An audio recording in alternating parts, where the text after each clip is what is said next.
നമസ്കാരം. ഭയം ഒരായുധമായിരുന്നു. ഭയപ്പെടുത്തി നിലക്ക് നിർത്തിപ്പോരുന്ന ആ പരിപാടി അവസാനിപ്പിക്കുകയാണ്. കയ്യിൽ ചരടുമായി ഭയത്തിൻ്റെ ലാത്തിയുമെടുത്ത് നടക്കുന്ന കൂലി പോലീസിനെ കൊണ്ട് സമരങ്ങൾ അടിച്ചമർത്താൻ ഇറങ്ങിത്തിരിച്ചവർ നിന്ന് വിയർക്കുകയാണ്. ഡൽഹിയിലെ കാര്യമാണ് പറഞ്ഞു വരുന്നത്. യുവതയുടെ രോഷത്തിന് മുന്നിൽ അന്തിച്ചു നിൽക്കുകയാണ് മോദി സർക്കാർ.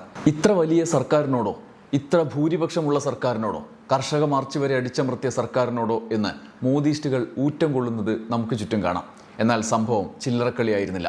ഡൽഹിയിലെ വിദ്യാർത്ഥി പ്രക്ഷോഭത്തിൻ്റെ യഥാർത്ഥ വിജയം എവിടെയാണ്? ധർമ്മേന്ദ്ര പ്രധാൻ രാജിവെക്കണം എന്നാവശ്യപ്പെട്ടു. അതൊന്നും നടക്കാൻ പോകുന്നില്ല. അതുകൊണ്ട് ഇതും പരാജയപ്പെടുന്ന സമരമാണ്, എല്ലാവരും പിരിഞ്ഞു പോയിക്കോ, എന്തിനാ തടി ഈടാക്കണേ എന്ന പതിവ് സംഘപരിവാർ ആഖ്യാനം ഒരു ഭാഗത്ത് നടക്കുമ്പോൾ അതൊന്നും ഭയക്കാതെ ആയിരക്കണക്കിന് വിദ്യാർത്ഥികൾ ജെൻസി ഒന്നാകെ അണിനിരന്ന ഈ സമരം അതിൻ്റെ ആരംഭത്തിൽ തന്നെ, ഈ ഘട്ടത്തിൽ അടിച്ചമർത്താൻ കൂലി പോലീസിനെ ഇറക്കിയ ഘട്ടത്തിൽ തന്നെ വിജയിച്ചു കഴിഞ്ഞു എന്ന് പറയാവുന്നതാണ്. യഥാർത്ഥത്തിൽ ഈ പ്രക്ഷോഭം കഴിഞ്ഞ 10-12 കൊല്ലമായി BJP സർക്കാർ എതിർപ്പുകൾക്ക് നേരെ പ്രയോഗിച്ചു വരുന്ന ഭയത്തിൻ്റെ ആയുധത്തെ ഒരു പരിധിവരെ നിർവീര്യമാക്കി എന്നിടത്താണ് വിജയം. അതാണ് നമ്മൾ ഈ വീഡിയോയിൽ പരിശോധിക്കുന്നത്.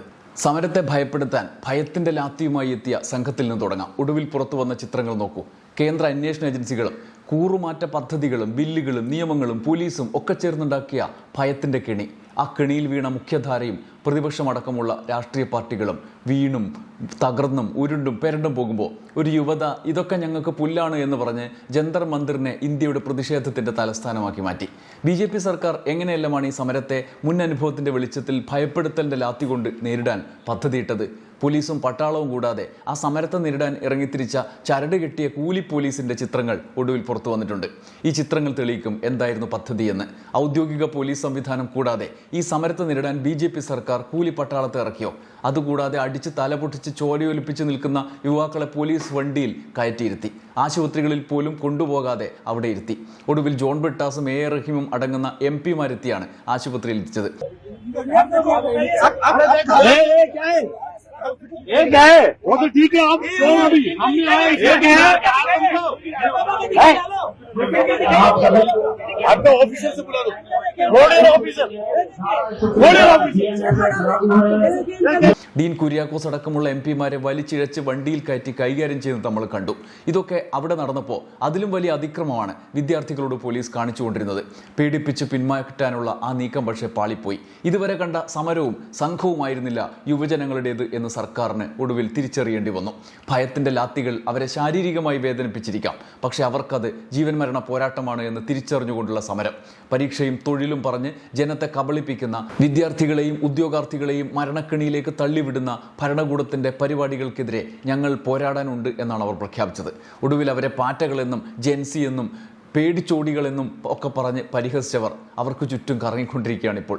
സർക്കാർ എങ്ങനെ ഇതിൽ നിന്ന് ഊരും എന്നറിയാതെ അന്തിച്ചു നിൽക്കുമ്പോൾ പ്രതിപക്ഷവും ഒടുവിൽ അണിനിരുന്നു.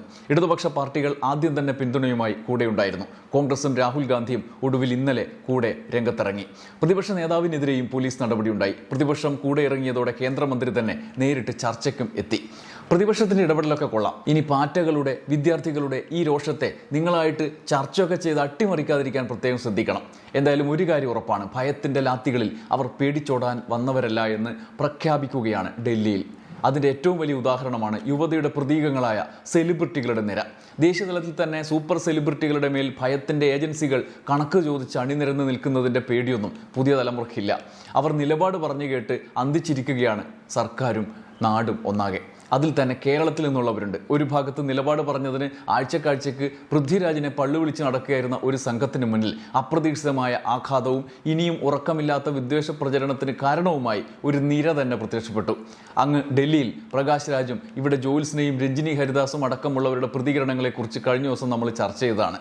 എന്നാൽ ഇപ്പോൾ ടൊവിനോ തോമസ് മുതൽ മോഹൻലാലിൻ്റെ മകൾ വിസ്മയ മോഹൻലാൽ വരെ ഈ ഭയത്തിൻ്റെ ലാത്തിയിൽ വീണില്ല, വീഴാൻ തയ്യാറില്ല എന്ന് പ്രഖ്യാപിക്കുകയാണ്. സമരക്കാരോട് പോലീസും കൂലിക്കാരും ചെയ്യുന്നതും ചെയ്തുകൊണ്ടിരിക്കുന്നതും ക്രൂരതയാണ്. ആ ക്രൂരതയ്ക്കെതിരെ വിസ്മയ ഇൻസ്റ്റഗ്രാമിൽ രോഷം കൊണ്ടു. അവരെഴുതിയത് ഇങ്ങനെയാണ്: കണ്ണീർ വാതകം, ലാത്തിച്ചാർജ്, വിദ്യാർത്ഥികൾക്ക് പരിക്ക്, റോഡുകൾ ബ്ലോക്ക് ചെയ്ത് മെട്രോ സ്റ്റേഷൻ അടച്ചിട്ടുള്ള പരിപാടികൾ, നഗരത്തിലുടനീളം ബാരിക്കേഡുകൾ, ഇന്റർനെറ്റ് വിച്ഛേദിക്കൽ. പ്രതിഷേധക്കാരോട് യോജിക്കേണ്ടതില്ല, അവരുടെ ആവശ്യങ്ങളെ പിന്തുണയ്ക്കേണ്ട, പങ്കെടുക്കുന്ന സംഘടനകളോട് ആഭിമുഖ്യം പോലും വേണ്ട. ചർച്ചകൾക്ക് ശേഷം ആവശ്യങ്ങൾക്ക് വേണ്ടി ശബ്ദമുയർത്തുന്നവരെ അടിച്ചമർത്തുകയാണെങ്കിൽ നമ്മളിൽ ഓരോരുത്തരും ഇത് എന്തുതരം ജനാധിപത്യത്തിലേക്കാണ് വഴിക്കാണ് പോകുന്നത് എന്ന് ആലോചിക്കണം. കാരണം നാളെ നിങ്ങളായിരിക്കും അവകാശങ്ങൾക്കായി ശബ്ദമുയർത്തുന്നത്. നിങ്ങളല്ലെങ്കിൽ നഗരത്തിൽ തൊട്ടടുത്ത് കുടുംബത്തിൽ നിന്നൊരാൾ. നിങ്ങളോടുള്ള ചോദ്യം ലളിതമാണ്. സ്വന്തം പൗരരോട് ഇങ്ങനെയാണ് പെരുമാറേണ്ടതെന്ന് നിങ്ങൾ ശരിക്കും വിശ്വസിക്കുന്നുണ്ടോ എന്നാണ് വിസ്മയുടെ മർമ്മത്ത് കൊള്ളുന്ന ചോദ്യം. പൃഥ്വിരാജിനെ കൈകാര്യം ചെയ്ത് ക്ഷീണിച്ചിരിക്കുന്നവർക്ക് മുന്നിലേക്കാണ് മോഹൻലാലിൻ്റെ മകൾ വിസ്മയ അപ്രതീക്ഷിത ആഘാതം ഇട്ടുകൊടുത്തത്. എന്നാൽ ഏറ്റവും ശ്രദ്ധേയമായി തോന്നിയത് ടൊവിനോ തോമസിന്റെ പ്രതികരണമാണ്. നേരത്തെ തന്നെ പ്രളയകാലത്തെ പ്രവർത്തനം മുതൽ സംഘപരിവാറിനെ പ്രകോപിപ്പിച്ച നടനാണ് ടൊവിനോ. ഇത്തവണ അതുകൊണ്ട് അഭിപ്രായം രേഖപ്പെടുത്തുന്ന മുമ്പ് തന്നെ തനിക്കെതിരായി വിദ്വേഷ പ്രചാരകർക്ക് ഇട്ടൊരടിയും കൊടുത്താണ് മൂപ്പരുടെ പ്രതികരണം. എൻ്റെ ദേശീയതയെ ചോദ്യം ചെയ്യാൻ വരുന്നവരോട് എൻ്റെ രാഷ്ട്രീയം മനുഷ്യത്വമാണ്, എൻ്റെ വിശ്വാസം സമാധാനവും ആണ് എന്ന് വ്യക്തമാക്കിക്കൊണ്ടാണ് ടൊവിനോയുടെ പോസ്റ്റ്. അദ്ദേഹം പറഞ്ഞു, ശരിയും തെറ്റും ആപേക്ഷികമായിരിക്കാം, പക്ഷേ ഒരു സമാധാനപരമായ പ്രതിഷേധത്തെ കൈകാര്യം ചെയ്യേണ്ട വഴി തീർച്ചയായും ഇതല്ല. രാജ്യത്തിൻ്റെ ഭാവി തലമുറ സംസാരിക്കുമ്പോൾ അവരുടെ ശബ്ദത്തെ അടിച്ചമർത്തൽ കൊണ്ട് നേരിടുമ്പോൾ ചവിട്ടിമെതിക്കപ്പെടുന്നത് ആ ഭാവി തന്നെയാണ്. ഇല്ലാതാകുന്നത് ജനാധിപത്യത്തിലുള്ള വിശ്വാസമാണ്. ഈ വിദ്യാർത്ഥികൾ എന്ത് തെറ്റാണ് ചെയ്തത്? ഇത്തരം പെരുമാറ്റം അർഹിക്കാൻ മാത്രം അവർ എന്ത് തെറ്റാണ് ചെയ്തത്? നമ്മുടെ രാജ്യത്തിൻ്റെ ഏത് ഭാഗത്തായാലും ന്യായമായ ആവശ്യത്തിന് വേണ്ടി സമാധാനപരമായി പ്രവർത്തിക്കുന്ന പ്രതിഷേധിക്കുന്ന ഓരോ വ്യക്തിക്കും ഞാൻ പിന്തുണ പ്രഖ്യാപിക്കുന്നു. വിയോജിക്കാനുള്ള അവകാശം ജനാധിപത്യത്തിന് ഭീഷണിയല്ല, അത് അതിൻ്റെ അടിത്തറകളിൽ ഒന്നാണ് എന്ന് പറഞ്ഞുകൊണ്ടാണ് ടൊവിനോയുടെ കുറിപ്പ്. ജന്തർ മന്ദിറിലെ ദൃശ്യങ്ങൾ ചൂണ്ടിക്കാണിച്ചാണ് പാർവതി തിരുവോത്ത് രോഷം പങ്കുവച്ചത്. അവർ പറഞ്ഞ പ്രധാന കാര്യം ഇതാണ്: ഇന്ന് നിരത്തിലിറങ്ങി സമാധാനപരമായി പ്രതിഷേധിച്ച ഓരോ പൗരനും വിനിയോഗിച്ചത് തങ്ങളുടെ ഭരണഘടനാപരമായ അവകാശവും കടമയുമാണ്. അവർക്ക് നേരെയാണ് ആക്രമണമുണ്ടായത്. ഇതൊന്നും എന്നെ ബാധിക്കുന്ന വിഷയമല്ല എന്ന് കരുതുന്നവരുണ്ടെങ്കിൽ ഓർക്കുക, അടുത്ത ഊഴം നിങ്ങളുടേതായിരിക്കാം.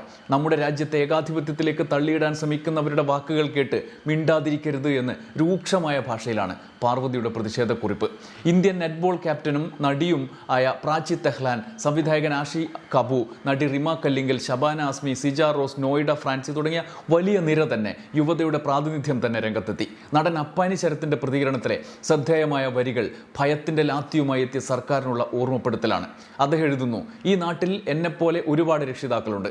എൻ്റെ കയ്യിലുള്ള സമ്പത്തിന്റെ 10-1 പോലും ഇല്ലാത്തവർ, കടമെടുത്തും കഷ്ടപ്പെട്ടും മക്കളെ പഠിപ്പിക്കുന്നവർ, അവരുടെ വിയർപ്പും കണ്ണീരും നനച്ചിട്ടാണ് കുട്ടികളുടെ വിദ്യാഭ്യാസം കൊണ്ടുപോകുന്നത്. എന്നിട്ട് ഇങ്ങനെയെല്ലാം എത്തി പരീക്ഷ എഴുതുന്ന കുട്ടികളോട് ഈ പരീക്ഷ ഒന്നുകൂടി എഴുതൂ, മറ്റേത് ക്യാൻസലായി എന്നൊക്കെയാണ് എത്ര ലാഘവത്തോടെയാണ് നിങ്ങൾ പറയുന്നത്. അതിനെതിരെ പ്രതികരിച്ചാലോ തല തല്ലി പൊട്ടിക്കുന്നു. സൂക്ഷിക്കുക. ഡൽഹിയിലെ തണുപ്പിൽ ചൂട് തരുന്ന സ്വെറ്ററും കമ്പിളിയും നിങ്ങൾ തല്ലിക്കൊല്ലാൻ ഒരുപെടുന്ന ഈ പാറ്റകൾ കൊത്തിക്കീറും. അതിലൂടെ തണുപ്പ് അരിച്ചു കയറും. വിറയലോടെ നിങ്ങൾ ഓടും, അവസാനം തലകുനിക്കും. കാരണം പാറ്റകൾ ഞങ്ങളാണ്, ജനങ്ങളാണ് അധികാരം, അവരാണ് ശക്തി എന്ന് അപ്പാനി ശരത്ത് എഴുതി. ഇന്ത്യയെ ആകെ ഡൽഹിയിൽ എത്തിച്ചു എന്നതാണ് ഈ സമരത്തിൻ്റെ പവർ. സുപ്രീം കോടതി ചീഫ് ജസ്റ്റിസിൻ്റെ ആക്ഷേപ പരാമർശത്തിൽ നിന്ന് രൂപം കൊണ്ടതാണ് കോക്രോച്ച് ജനതാ പാർട്ടി എന്ന് വേണമെങ്കിൽ പറയാം. അവരുടെ പ്രാതിനിധ്യം സാമ്പ്രദായികമായ രാഷ്ട്രീയ രൂപത്തിലുള്ളതായിരുന്നില്ല. പക്ഷേ അവർ ഏറ്റെടുക്കുന്നതും അവർ സ്വാഭാവികമായും എത്തപ്പെട്ടതുമായ വിഷയം ഈ ജനതയുടെ, യുവാക്കൾ അനുഭവിക്കുന്ന പ്രശ്നങ്ങളുടെ, ആത്മഹത്യയിലേക്ക് തള്ളിവിടുന്ന കേന്ദ്ര വിദ്യാഭ്യാസ നയത്തിൻ്റെ ഉത്തരവാദിത്തമില്ലായ്മയുടെ ഒക്കെ അടിസ്ഥാനത്തിലുള്ളതായിരുന്നു. ഇന്ത്യയിൽ വിദ്യാർത്ഥികളും യുവജനതയും നേരിടുന്ന പ്രതിസന്ധിയായിരുന്നു. BJP സർക്കാരിൻ്റെ കഴിഞ്ഞ 6 കൊല്ലത്തിൽ തൊഴിലും പരീക്ഷയും തകർത്തതിൽ ജീവൻ വെടിഞ്ഞ 100ഓളം വിദ്യാർത്ഥികളുടെ രോഷമായിരുന്നു അവർ. ഇനി ഒരു ജീവൻ എടുക്കാതിരിക്കാനുള്ള ജാഗ്രതയ്ക്കായുള്ള പോരാട്ടം. യുവതയുടെ പ്രതിനിധികളാണ് ഞങ്ങൾ എന്നവകാശപ്പെട്ട് ജയ് ശ്രീരാമും വിളിപ്പിച്ച് അയോധ്യ കൊള്ളയിൽ കണ്ണുമടച്ച് നടക്കുന്ന ഒരു സംഘം മാത്രമായി BJP സർക്കാരും സംഘവും മാറിയെന്ന ആക്ഷേപം ഒരിക്കൽ കൂടി ആവർത്തിക്കുകയാണ് തെരുവിലെ ഈ സംഭവങ്ങൾ.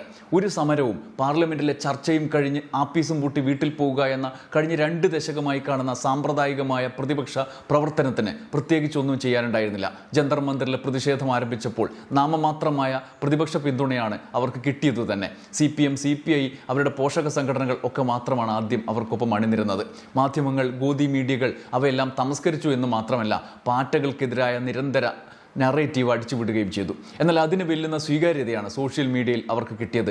ജനം ഈ സമരം ഏറ്റെടുക്കുകയായിരുന്നു. ആ സമ്മർദ്ദത്തിലേക്ക് ഒടുക്കം പ്രതിപക്ഷ പാർട്ടികൾ എത്തുകയായിരുന്നു. ഏറ്റവും ഒടുവിൽ കോൺഗ്രസ് എത്തി. പ്രതിപക്ഷ നേതാവ് രാഹുൽ ഗാന്ധിയുടെ നേതൃത്വത്തിൽ പ്രധാനമന്ത്രിയുടെ വസതിയിലേക്ക് തന്നെ സമരവുമായി അവർ ഇരച്ചെത്തി. അതോടെയാണ് മുഖ്യധാര മാധ്യമങ്ങൾ കാര്യമായി വാർത്തകൾ പോലും നൽകി തുടങ്ങിയത്. കേരള മാധ്യമങ്ങളടക്കം പുല്ലുപോലെ അവഗണിച്ച് ആത്മവിശ്വാസം കൊണ്ട് ഭരണകൂടത്തെയും സാമ്പ്രദായിക പ്രതിപക്ഷത്തെയും അവർ അവരുടെ വഴിക്ക് എത്തിച്ചു കഴിഞ്ഞു. മാത്രമല്ല, പതിവ് ഭയ ഭയത്തിൻ്റെ ലാത്തി കൊണ്ട് അവരെ കീഴടക്കാനാകില്ല എന്ന പ്രഖ്യാപനം കൂടിയാണ് ഈ ദിവസങ്ങളിൽ നമ്മളെ നാട് കണ്ടത്. പ്രതികരിക്കുന്നവർക്കെതിരെ കൂലി പോലീസിൻ്റെ ലാത്തിയടിയും ഏജൻസികളുടെ വിരട്ടലും ഇനിയും വന്നേക്കാം. വിദ്വേഷ പ്രചരകർക്ക് പിടിപ്പത് പണിയാക്കിക്കൊണ്ട് സെലിബ്രിറ്റികളുടെ ഐക്യദാർഢ്യവും വന്നു. ഇതുവരെ കണ്ടതുപോലെ എളുപ്പത്തിൽ തീർക്കാവുന്ന കേസല്ല ചങ്ങായിമാരെ എന്ന് ഇനിയെങ്കിലും തിരിച്ചറിഞ്ഞാൽ സർക്കാരിന് കൊള്ളാം.